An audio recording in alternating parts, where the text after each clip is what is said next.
Белгиската полиција го идентификуваше напаѓачот од Брисел како 36 годишен мароканец од бриселската населба Моленбек, истата населба каде беа уапсени радикални исламисти вмешани во претходни терористички напади.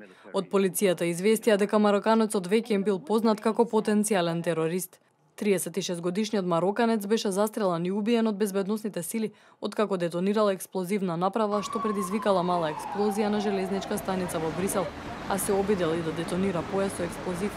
Според сведоштва на очевидци, на железничката станица се слушнала експлозија и луѓето почнале да бегаат. Некои велат и дека напаѓачот извикувал Аллаху Акбар пред да ја детонира експлозивната направа. Набрзо станицата беше евакуирана, а безбедносните служби го ограничија и движењето околу плоштадот во градот.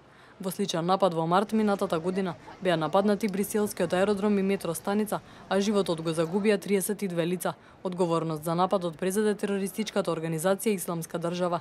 Истата терористичка мрежа која стоеше зад нападот во Брисел беше одговорна и за координираните напади во Париз од ноември 2015 година, кога загинаа 130 луѓе.